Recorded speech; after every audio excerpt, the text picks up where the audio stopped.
Good morning students. तो देवनारायण गुरुकुल योजना के अंदर आज हमारे पास नया टॉपिक है ट्राइंगल, त्रिभुज। तो देखो त्रिभुज, त्रि का मतलब तीन और भुज का मतलब भुजा, यानी तीन भुजाओं से घिरी हुई बंद आकृति को क्या कहते हैं? त्रिभुज कहते हैं। हमारे पास तीन भुजाएं हैं, जैसे ए बी, बी सी और ए सी। इन तीनों भुजाओं से आपस में मिलाने से एक बंद आकृति बनती है, उसे क्या कहते हैं? अपन त्रिभुज कहते हैं। तो तीन भुजाओं से घिरी हुई बंद आकृति को त्रिभुज कहते हैं। त्रिभुज के तीन प्रकार होते हैं। पहला है आपके पास विषम बाहु त्रिभुज, दूसरा है समद्विबाहु त्रिभुज और तीसरा है समबाहु त्रिभुज। तो ध्यान से देखेंगे आप, इनके नाम से ही इनकी परिभाषा बना सकते हैं। विषम, विषम का मतलब होता है असमान, अलग अलग। तो त्रिभुज के अंदर तीन भुजाएं होती हैं और तीनों भुजाएं अलग अलग माप की होती हैं। तो वह त्रिभुज जिसकी तीनों भुजाएं असमान हो उसे विषम बाहु त्रिभुज कहते हैं। तो आप देखो, विषम बाहु यानी असमान, जिसकी तीनों भुजाएं असमान हो या तीनों भुजाएं अलग अलग माप की हो, उन्हें विषम बाहु त्रिभुज कहते हैं। समद्विबाहु, सम का मतलब समान, द्वि का मतलब दो, बाहु का मतलब भुजा। तो आप देखोगे समद्विबाहु त्रिभुज की दो भुजाएं समान होती हैं, तो वह त्रिभुज जिसकी दो भुजाएं समान हो उसे हम समद्विबाहु त्रिभुज कहते हैं। समबाहु, सम का मतलब समान, बाहु का मतलब भुजाएं। तो एक त्रिभुज में तीन भुजाएं होती हैं और तीनों भुजाएं समान होती हैं, तो उसे क्या कहते हैं? समबाहु त्रिभुज कहते हैं। तो इसमें पहला है विषम बाहु त्रिभुज। तो वह त्रिभुज जिसकी तीनों भुजाएं असमान हो उसे विषम बाहु त्रिभुज कहते हैं। तो देखो आपके पास ये 3 सेंटीमीटर की भुजा ए बी, बीसी भुजा 4 सेंटीमीटर की और एसी कितनी है? 5 सेंटीमीटर की। तो तीनों भुजाएं अलग अलग माप की होने के कारण त्रिभुज का नाम क्या पड़ा है? विषम बाहु त्रिभुज।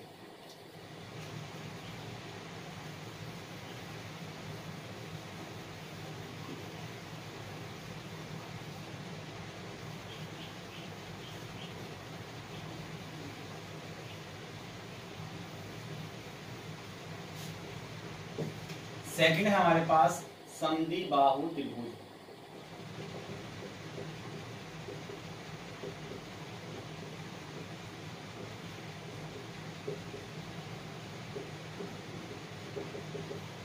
तो देखो नाम से स्पष्ट है, सम का मतलब समान, द्वि का मतलब दो और बाहु का मतलब भुजा। वह त्रिभुज जिसकी दो भुजाएं समान है उसे समद्विबाहु त्रिभुज कहते हैं। तो वह त्रिभुज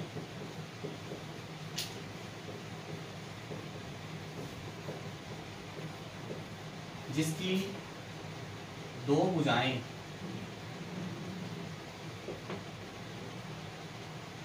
की माप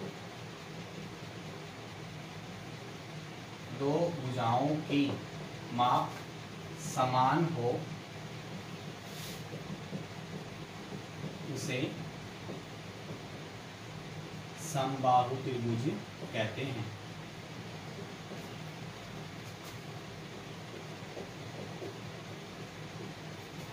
देखो आपके पास एक त्रिभुज है ए बी सी। तो आपके पास ये 4 सेंटीमीटर है, ये भी आपकी 4 सेंटीमीटर है और ये कितनी है? 5 सेंटीमीटर। तो इसमें कोई भी दो भुजा समान होती है तो कैसा कहलाता है? समद्विबाहु त्रिभुज कहलाता है।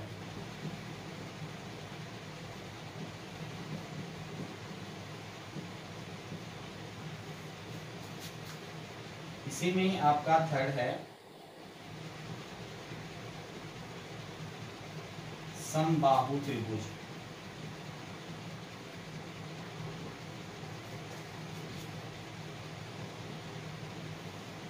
तो देखो नाम से स्पष्ट हो रहा है, सम का मतलब समान, बाहु का मतलब भुजाएं। वह त्रिभुज जिसकी तीनों भुजाएं समान माप की होती है उसे समबाहु त्रिभुज कहते हैं। तो वह त्रिभुज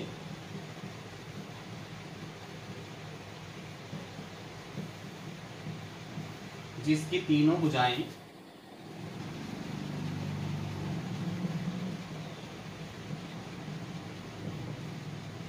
समान माप की हो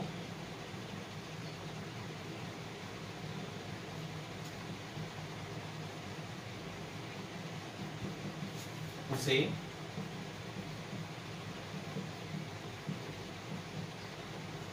समबाहु त्रिभुज कहते हैं।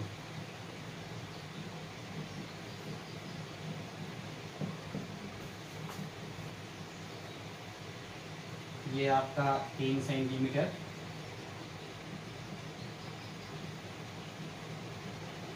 ये भी 3 सेंटीमीटर और ये भी आपका 3 सेंटीमीटर।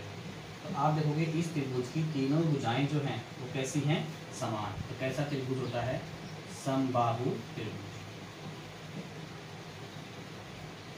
तो वह त्रिभुज जिसकी तीनों भुजाएं समान माप की हो उसे समबाहु त्रिभुज कहते हैं। तो आज हमने पढ़ा है ट्राइंगल त्रिभुज, यानी 3 भुजाओं से घिरी हुई आकृति को त्रिभुज कहते हैं। त्रिभुज के प्रकार 3 होते हैं, उसमें पहला है विषमबाहु, दूसरा है समद्विबाहु और तीसरा है समबाहु। विषमबाहु त्रिभुज वह त्रिभुज जिसकी तीनों भुजाएं अलग अलग माप की होती हैं या असमान माप की होती हैं उसे विषमबाहु त्रिभुज कहते हैं। समद्विबाहु त्रिभुज वह त्रिभुज जिसकी 2 भुजाएं समान हो उसे समद्विबाहु त्रिभुज कहते हैं। और समबाहु त्रिभुज वह त्रिभुज जिसकी तीनों भुजाएं समान हो उसे समबाहु त्रिभुज कहते हैं। सभी विद्यार्थी लगातार इसका अध्ययन और होमवर्क करते रहें। Okay bye, thank you.